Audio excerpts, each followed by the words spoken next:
नमस्कार शेतकरी मित्रांनो, मी स्वास्तिक पारधी ITC मार्क्समध्ये आपले सहर्ष स्वागत करतो।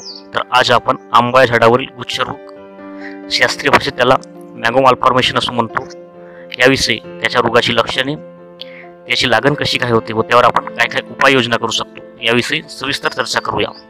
तर याची लक्षणे आपण पाहू शकताय की शेंड्यावर एकदम लहान लहान पानांचा गुच्छ बनून जात असतो व त्या पानांच्या समोरील वाटचाल होत नाही, वाढत नाही। झाडाची सर्व न्यूट्रिएंट तिथंच थांबून जातात व झाडांच्या समोरील वाढ खुंटत असते।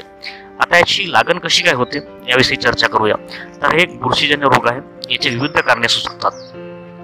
आयरन, झिंक, कॉपर या मायक्रोन्यूट्रिएंटची कमतरता असणे, जसे रोगग्रस्त झाडाची कलम घेतली असणे, नंतर झाडाच्या आजूबाजूला खूप घाण असणे, त्यानंतर गवत असणे व पाण्याचा कमी जास्त पुरवठा असणे यापासून सुद्धा या रोगाची लागण होत असते। तर आता याची आपण व्यवस्थापन कशी काय करूया ते सविस्तरपणे पाहून घेऊया। सर्वप्रथम रोगग्रस्त रोपटे घेणे टाळावे, त्याला मायक्रोन्यूट्रिएंटची पूर्तता करून घ्यावी आणि आजूबाजूला स्वच्छता राखावी।